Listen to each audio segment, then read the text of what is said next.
문재인 캠프에서 영입을 했던 전인범 전 특전사령관 그동안 화제가 됐었는데 부인의 비리 사건이 불거졌을 때 이렇게 얘기를 했습니다. 앞서 장미정이 그가 읽지도 않았던 부분이라 워낙 강한 표현인데요. 한 번만 말씀드리겠습니다. 아내가 만약에 범죄 비리에 연루됐으면 권총으로 쏴서 죽였을 거다라고 주장했습니다. 물론 아내의 무죄를 확신한 거죠. 그런데 결백은커녕 법정에서 구속됐습니다. 법정 구속당했습니다. 그러니까 한마디로 저렇게 경솔한 사람이 국가안보를 조언할 수 있느냐라는 게 논란입니다.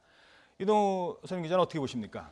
글쎄요, 하여튼 문재인 전 대표 입장에서는 이제 특전사 출신 아니겠습니까? 그러다 보니까 이제 특전사령관을 영입을 해서 그래서 아무래도 이제 본인에게 지금 안보와 관련한 좀 불안한 심리를 확실히 불식시키겠다, 그런 의도로 이제 영입을 했던 것인데, 예.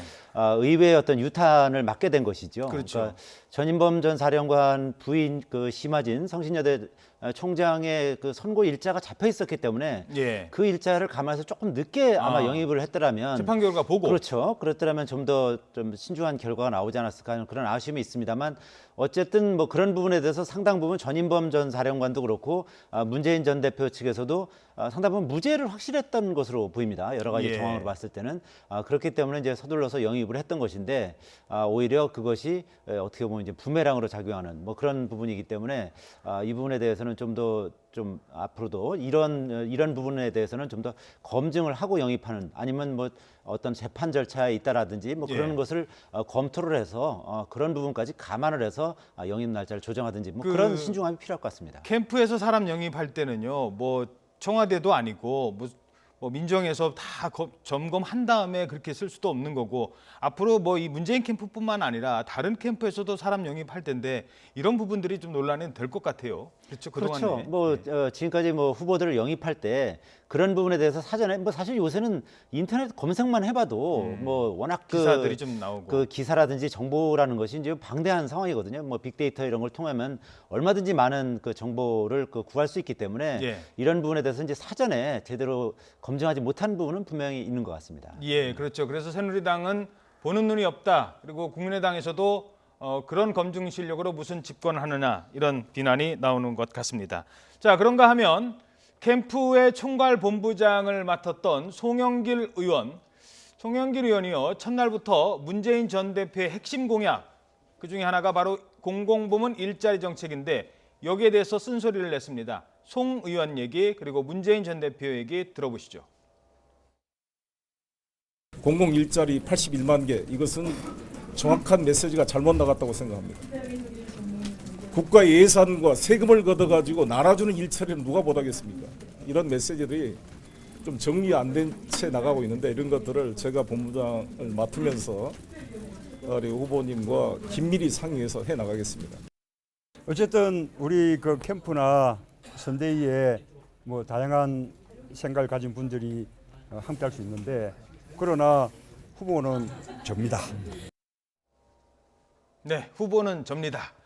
후보는 문재인 후보입니다. 총괄본부장의 얘기니까 이게 또 달리 해석할 수 있는 거 아니겠습니까? 그렇죠. 총괄 선대본부장은 모든 것을 총괄하는 선대본부장 아니겠습니까? 예. 어떻게 보면 이제 문재인 전 대표 입장에서는 이 친문그룹의 어떤 비선 문제라든지 이런 것을 확실하게 해소하기 위해서 비문계의 핵심 인사인 송영길 의원을 영입을 해서 총괄 선대본부장 앉힌 건데 예. 이제 첫날부터 좀 엇박자가 나기 시작한 거죠. 예. 특히 81만 개 공공부문 일자리 만들겠다는 건 이제 핵심 공약 중에 하나거든요. 예. 그러니까 문재인 전 대표 입장에서는 아주 야심차게 내놓은 공약인데 총괄선대본부장이 오자마자 이 부분은 현실성이 떨어진다, 메시지가 잘못된 것이다 이렇게 어떻게 보면 이제 직격탄을 날린 셈이기 때문에 예.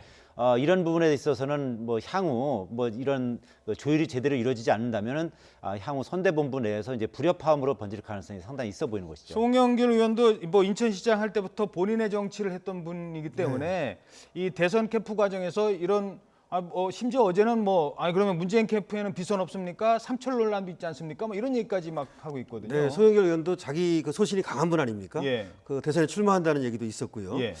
그런 분이 이제 그 문재인 전 대표를 도와주겠다고 왔는데 지금 이제 말하는 그 내용도 중요하지만 말하는 톤이라든가 그런 것들이 지금 굉장히 중요한데 그 기자들 앞에서 네, 아주 그 강하게 얘기를 하고 있거든요. 예. 문재인 전 대표와 뭐 말씀드려 보겠다든지 상의해 보겠다든지 이런 것이 아니고 그리고 문 전 대표도 거기에 대해서 뭐 제가 후보입니다 이렇게 말하기보다는 예. 선대본부장과 잘 얘기하겠다 이 정도를 얘기할 수 있는데 또 강하게 지금 받아친 꼴이거든요. 아하. 그래서 사실은 저 두 분이 계속해서 잘 조율할 수 있을지도 지켜봐야 될 것 같습니다. 같군요. 네. 알겠습니다.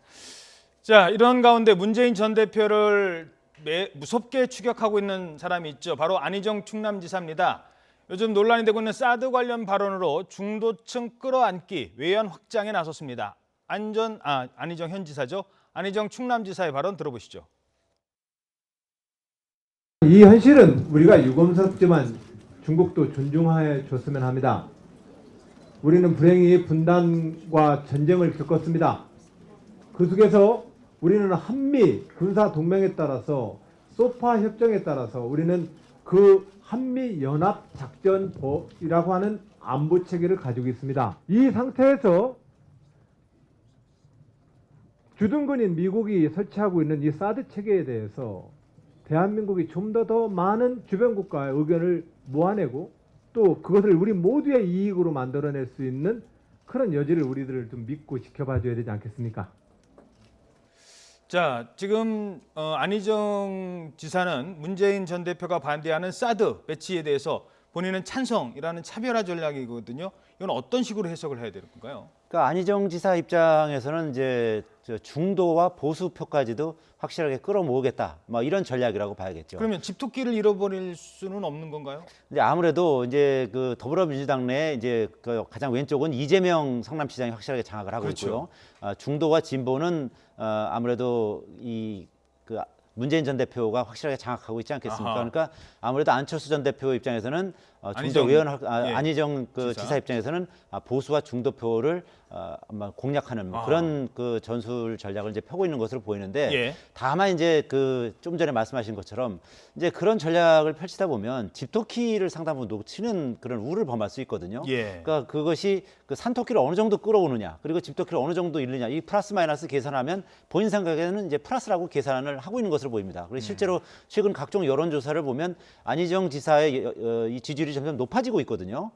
그리고 또 각종 여론조사에서도 나오는 것이 안희정 지사의 표의 확장성이 여러 가지 지표로 지금 확인이 되고 있어요. 그렇죠. 그래서 이런 부분에 있어서 이제 가장 중요한 어떻게 보면 이제 관건이 될 수 있는 것이 지금 현재는 문재인 전 대표의 그 지지율이 압도적으로 높습니다만 만약에 1대1 또는 3자, 4자 대결을 했을 때 보수나 중도에서 강력한 다른 후보가 나왔을 때 아하. 그러면 문재인 전 대표와의 어째 지지율이 근접하게 붙는 경우가 있을 수 있지 예. 않겠습니까? 최근 뭐 여론조사를 보면 이제 안철수 그 전 국민의당 대표하고 문재인 전 대표 지지율이 양자 대결에서는 일부 붙는 여론조사도 나오고 있거든요. 예. 10%포인트 이내로 이제 붙는 그런 여론조사도 있기 때문에 그런 경우에는 안희정 지사의 어떤 경쟁력이 상당한 바람을 일으킬 가능성이 있는 것이죠. 그러니까 바꿔 말하면 안희정 지사의 어떻게 보면 이 그 성공 여부는 반대로 보수나 중도에서 강력한 대항마가 생기느냐 안 생기느냐가 결정적인 포인트가 될 수 있다. 그렇죠. 그런 얘기입니다. 짧게만 또 하나. 그래서였을까요? 어제 안희정 지사가 무슨 얘기까지 됐냐면 아마 노무현 대통령이라 하더라도 이 상황이었으면은 내 생각과 동의했을 거다. 이런 얘기를 예, 저도 그 했었거든요. 기사를 봤습니다만 겉으로는 두 사람의 얘기가 뭐 어느 정도 다 맞다 이렇게 얘기했겠지만 문을 닫고 들어갔다면 내 편을 들었을 것이다. 그렇죠. 뭐 이렇게 얘기를 했습니다. 예. 그래서 그 말은 아무래도 이 대연정이라든가 자신이 추구하는 어떤 이런 정책들이 노무현 대통령도 거기에 대해서 손을 들어줄 것이다. 이런 노무현 어떤 정통성에서 벗어난 게 아니다. 그렇죠. 그렇게 얘기를 함으로써 노무현 대통령 얘기를 했다는 것은 아무래도 문재인 전 대표와의 어떤 그 관계 속에서도 예. 우위를 점할 수 있다는 자신감을 내비친 것으로 봐야겠죠. 알겠습니다. 자, 그런가 하면 어제 또 한 사람이 언론의 관심을 받았습니다. 바로 김무성 바른정당 의원인데요. 황교안 때리기에 나서면서 대선 불출마 입장 변함 없다고 했습니다만 일각에서는 재등판하는 건 아닌가 이런 얘기도 나오고 있어요. 얘기 들어보시죠. 김무성 바른정당 의원인데요. 어제 기자들이 녹취가 아니라 저희들이 그래픽으로 준비를 한 게 있는데요. 대통령 권한대행을 하는 바로 황교안 권한대행을 비난하고 나섰습니다. 대선 전에 뛰어다는 게 공직자로서의 기본 자세가 아니다라고 하면서 딱 잘라 말했습니다. 자, 그러면 여기서 정치부장을 전화로 연결해서 현장에서는 바로 이 김무성 의원에 대해서 어떤 평가를 하는지, 또 안희정 지사에 대해서는 어떤 평가를 하는지 현장 목소리 잠깐 듣도록 하겠습니다. 정치부 박순표 부장 연결돼 있습니까? 박순표 부장. 네, 박순표입니다. 자, 현장에서는 먼저 김무성 다시 등판해야 된다. 어제 어떤 분이 피켓까지 들고 나와서 그런 얘기를 했는데 거기에 대해서 어떤 분위기입니까?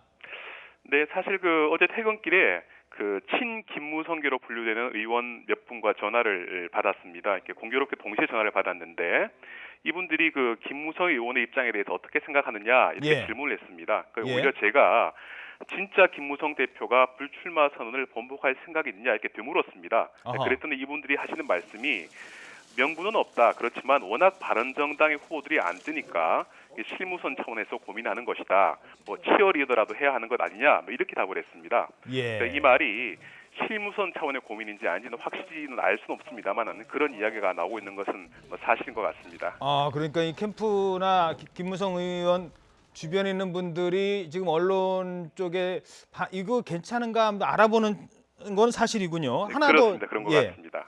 질문드리죠. 아까 얘기했던 안희정 충남지사의 어떤 중도 공략 전략, 이거는 정치부장 생각은 어떻습니까? 성공할 수 있을까요? 글쎄요, 이동우 선임기자께 잘 기억을 해주셨는데요. 예. 현재로서 성공이다 아니다를 평가하기는 힘들 것 같습니다. 아하. 다만 선거공학적 측면에서 보면 지지율이 상승하는 상황에서 대연정 같은 새로운 이슈를 제기한 것은 이것은 수성 전략이기보다는 공격적 전략으로 봐야 한다는 겁니다. 결국 안희정 캠프가 이번 경선에서 안정적 이미지를 구축하고 다음 선거에서 차기를 도모하겠다. 이것보다는 이번 경선에서 결선 투표로 활용을 해서 승부수를 던져보겠다. 이렇게 전략을 수정한 것은 분명해 보입니다. 그렇군요. 그러니까 안희정 지사의 전략이 공세적으로 나갔다. 이건 확실한 것 같습니다. 그렇습니다. 네, 박 부장 고맙습니다. 네. 자, 지금 두 사람에 대한 평가, 정치부장의 평가가 있었습니다만 결국은 누가 집토끼를 지키면서 자신의 색깔을 드러내느냐, 그래서 성공하느냐라는 것 같아요. 안희정 지사도 그렇고 또 특히 이쪽에서는 김무성 대표 같은 경우는 지금 남경필 지사한테는 좀 죄송한 얘기고 좀 그렇습니다만 안 뜬다는 얘기가 지금 나오고 있거든요. 생각보다는. 그렇죠. 바른정당에 지금 대선 후보가 딱 2명 있습니다. 예. 유승민 의원이 한 3, 4%. 예. 그리고 남경필 지사는 엄청 노력하고 있습니다만 각종 여론조사에서 한 1, 2%밖에 안 나오고 있거든요. 예. 그러니까 적어도 두 자릿수가 나오는 그런 후보가 있어야만 지지율에서 두 자릿수는 나와야 어떻게 좀 인지도도 높이고 정당으로서의 어떤 존재감도 갖는 것인데, 그러다 보니까 바른정당도 지금 바른정당의 지지율도 급락하고 있는 상황이거든요. 알겠습니다. 자, 그러니까 이제 또 새누리당의 움직임이 심상치 않아지는 거예요. 새누리당에서는요, 지금 대선 출마하겠다는 사람이 10명이나 됩니다. 새누리당인데 지금 박근혜 정부 때문에 고개 숙이고 당명까지 지금 바꾸지 않았습니까? 그런데 나는 대통령 하겠다라고 뛰어든 사람이 한 10명 가까이 된다고 합니다. 아직 공식 출마는 안 했지만. 이 새누리당 분위기는 지금 어떻게 감지하고 계십니까? 글쎄요, 일단 지금 새누리당의 대통령 후보로 나오는 사람들이 어느 정도 지지율이 나올지는 아직 여론조사에 포함조차 안 되는 인물들이 대부분이기 때문에 아직은 모르겠습니다. 솔직히 말씀드려서 대단히 파괴력이 있을 것 같지는 않은 그런 분위기긴 합니다만, 만약에 오는 다음 이제 16일 날 홍준표 경남지사가 이제 항소심이 있는데 거기서 만약에 무죄를 받고서 출마를 선언한다면 나름대로 어느 정도의 영향력은 있을 수 있을 가능성이 있습니다. 홍준표 이완구도 있네요. 그렇습니다. 보니까. 네, 이완구 전 총리 같은 경우도 무죄를 받았기 때문에 출마 가능성이 지금 점쳐지고 있거든요. 이게 새누리당이 지금 한 10여 명이 지금 이렇게 지금 나오고 있는 것은 어떻게 보면 이제 각 대선 후보로 나오는 사람들이 어떤 본인의 어떤 영향력 확대라든지 아니면 차기 총선이라든지 차기의 뭔가 인지도를 높이기 위한 그런 포석일 가능성이 더 높고요. 현재까지의 상황으로 봐서는 황교안 대통령 권한대행 외에는 어떻게 좀 눈에 띌 만한 그런 지지율은 아직 좀 안 나오고 있는 그런 상황입니다. 알겠습니다. 자, 지금 아직 요동치고 있는 특검과 박근혜 대통령 조사이기 때문에요. 이를 바라보는 정치권도 좀 신중하면서도 이제는 때를 기다리는, 정치는 타이밍이니까요. 그 타이밍을 기다리는 분들도 많이 있는 것 같습니다. 지금까지 강신업 변호사 그리고 이동우 YTN 선임 기자였습니다. 두 분 고맙습니다. 고맙습니다.